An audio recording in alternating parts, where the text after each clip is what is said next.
कौर। और बहुत अच्छा लग रहा है कि इस टॉपिक पे लोग अवेयर हुए हैं और लोगों ने एसिड अटैक पे बात करना शुरू किया, क्योंकि अगर देखा जाए 2013 से पहले ये कोई मुद्दा भी नहीं था और इस पे कोई कानून भी नहीं था, कोई नहीं जानता था। लोग जानते थे कि रेप वायलेंस क्या है, डोमेस्टिक वायलेंस क्या है, लेकिन एसिड अटैक को लेके कोई भी अवेयरनेस नहीं थी। जब 13 में मैं बाहर निकल के आई, 2006 में PIL डाला सुप्रीम कोर्ट में एसिड को बैन करने के लिए। जब 13 में बाहर आई तो मैंने अपने जैसे और लोगों को देखा और मुझे उस वक्त में ऐसा लगता था कि मैं ही इस दुनिया में अकेली लड़की हूँ जिसके ऊपर ऐसा अटैक हुआ है। तो ऐसे कई लोग हैं जिनके साथ होता है कि उनको ऐसा लगता है कि वो अकेले हैं, उनके साथ ऐसा कुछ हुआ है।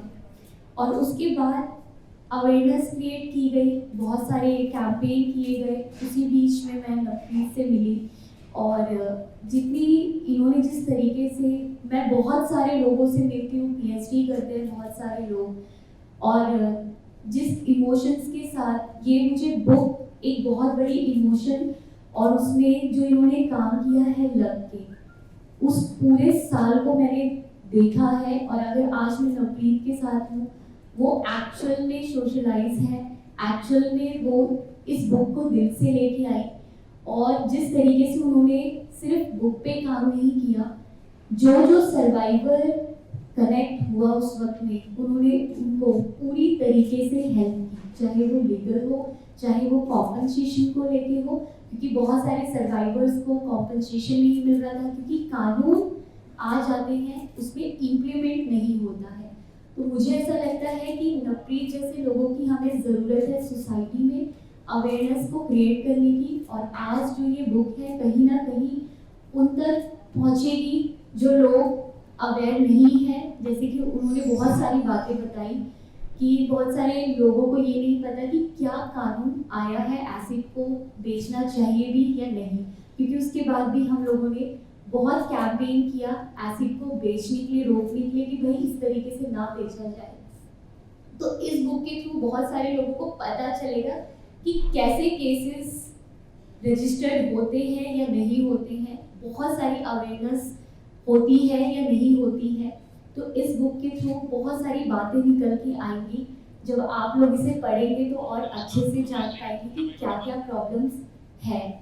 तो कॉन्ग्रेचुलेशंस नवप्रीत की आपकी वजह से बहुत सारी अवेयरनेस क्रिएट हुई है, बहुत सारे सर्वाइवर को हेल्प हुई है। इवन द लक्ष्मी फाउंडेशन को भी बहुत हेल्प हुई है आपके आने से, क्योंकि हमें बहुत सारी चीज़ें, मैं खुद कहती हूँ कि मुझे कानूनी तौर पे बहुत सारी चीज़ें नहीं पता थी, मुझे नवप्रीत के थ्रू पता चली हैं और बहुत सारी लड़कियों को पता चल रही है और बहुत सारी लड़कियों को नवप्रीत के थ्रू बहुत ज़्यादा सपोर्ट भी मिल रहा है। So thank you so much, thank you Navish ji. और उनके पापा भी आए हैं, कॉन्ग्रेचुलेशन अंकल जी, बहुत खुशी हुई है, उनकी मदर भी आई है। तो बहुत अच्छा लगा कि आप लोगों ने खुद भी ये इनिशिएटिव लिया, क्योंकि इसमें मीडिया का बहुत बड़ा रोल होता है। तो इस आप लोगों के थ्रू बहुत सारे लोगों तक ये बात पहुंचेगी। सो थैंक यू सो मच। पहले तो मैं ये कहूँगी कि मेरी रेकग्निशन और मेरी जर्नी और नवप्रीत की जर्नी एक साथ ही शुरू हुई थी। मैंने अपनी फ्रेश PhD कंप्लीट की थी, मुझे डॉक्टर की डिग्री मिली। फिर हमारे अंदर कोई बच्चा जो है वो एनरोल होना चाहिए कि हम उसे सुपरवाइज कर सकें। तो ये मेरे पास आई, पर उस मेरा भी जो फील्ड है वो भी वुमेन से रिलेटेड ही है और मैं भी वुमेन और उनके राइट से रिलेटेड ही डील करती हूँ। मैंने कहीं पढ़ते हुए ये सोचा था कि मैं एसिड अटैक पे काम करूँगी, लेकिन या तो हमारे पास टाइम होना चाहिए उतना स्पेयर, या हमें कोई ऐसा स्टूडेंट मिलना चाहिए जो उस टॉपिक पे काम कर सके और हमारी हेल्प कर सके और उस टॉपिक पे हम ज़्यादा से ज़्यादा रिसर्च कर सकें। जैसे नवप्रीत आई, मैंने फर्स्ट साइड में उसे कहा कि एसिड अटैक पे काम करोगी, या तो ये उसकी मजबूरी थी कि जो सुपरवाइजर ने दे दिया वो करना है, या अपनी इसकी चॉइस थी, ठीक है। फिर मैंने कहा कि आप सोच लो, हमने काम एसिड अटैक पे करना है। हमने अपना प्रपोजल जो है वो एसिड अटैक का थ्रू किया डिपार्टमेंट में। हमने जो यूनिवर्स है स्टडी का वो दिल्ली रखा, क्योंकि दिल्ली में उस टाइम इंसिडेंट जो है वो रिपोर्ट किए जाते थे। ये टॉपिक 3 बार रिजेक्ट हुआ इस एप्रीहेंशन से कि इसमें आपको मटेरियल कहाँ मिलेगा, कितने आपको सर्वाइवर मिलेंगे, कोई काम तो है ही नहीं इस पे ऊपर हुआ। आप इस पे रिसर्च का एक आर्टिकल लिख सकते हो, लेकिन आप इसके ऊपर पीएचडी नहीं कर सकते हो। फिर समहाउ हमने उसको फ्रेम, रीफ्रेम, एडिटिंग करके किसी तरह से वो टॉपिक पास हुआ। फिर मेरे दिमाग में ये एप्रीहेंशन थी कि जो लड़कियां होती हैं वो कहती है कि हम डाटा कलेक्ट करने फील्ड में कैसे जाएंगे, हमारे साथ ना भाई चलेगा ना हस्बैंड होगा, हम अकेले कहाँ जाएंगे, अकेले किससे मिलेंगे, शाम को जाएंगे, मॉर्निंग में जाएंगे, जर्नी में कौन होगा। तो ये सारी चीज़ें जो हैं, इन सारे ऑब्स्टेकल को नवप्रीत ने बहुत अच्छे से हैंडल किया। इसने दिल्ली में जाके, क्योंकि हमारा यूनिवर्स ऑफ स्टडी जो था वो दिल्ली था, कि हमने दिल्ली से ही जितने रिस्पोंडेंट हैं वो लेने हैं, डाटा कलेक्ट करना है। और ये गई है, ये एसिड अटैक सर्वाइवर से मिली है और इसने वहाँ से मटेरियल कलेक्ट किया है। फिर लेटर ऑन तो सुपरवाइजर का काम होता है सुपरवाइज करना, गाइड करना और थोड़ी सी जो भी मटेरियल में एंड में जो सारा पढ़ के उसको एडिट करके उसको पास करवाना। तो इसने अपने टॉपिक के साथ भी पूरी जस्टिफिकेशन की है। और ये जो एक एप्रीहेंशन है कि लड़कियां फील्ड वर्क जो है वो बड़ा ज़्यादा नहीं कर सकती, ये काम लड़के ही कर सकते हैं, वो वाली एक जो नॉर्म्स है उसको भी इसने तोड़ा है। और उसके बाद इसकी जर्नी आप लोगों के सामने है कि वो सारी जर्नियाँ बुक की फॉर्म में आपके पास है। तो मेरा इसको साथ मेरा और इसका तो मदर एंड डॉटर वाला रिलेशनशिप है, और मेरी इसको हमेशा दुआएं ये रहेंगी कि भगवान इसको इससे भी ज़्यादा सफलता दे। Thank you. जब मैंने अपनी रिसर्च स्टार्ट की थी पीएचडी की, तब मैं 50+ विक्टिम से मिली थी, लेकिन अपनी रिसर्च ख़त्म करते करते अभी तक मैं 200 एसिड अटैक सर्वाइवल से मिल चुकी हूँ।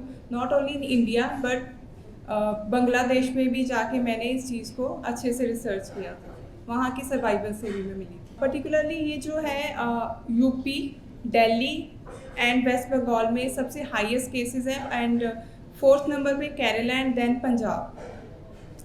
नंबर 1 पे you can say it's West Bengal in India. And India के अलावा एशियन कंट्रीज़ में काफ़ी हाई है। रीज़न है सबसे पहले patriarchal society and unrequited love, land disputes, dowry disputes and male domination. जो पैट्रियार्की मैंने कहा, लड़के ने प्रपोज किया और लड़की ने मना कर दिया, unrequited love, one sided love.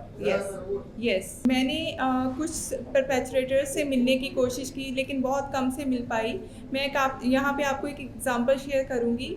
जो आप जैसे वुमेन राइट्स की बात करते हैं, कहते हैं वुमेन बहुत जो है पावरफुल होती है और बहुत बड़ी एक पर्सन होती है जो किसी को भी माफ़ कर देती है।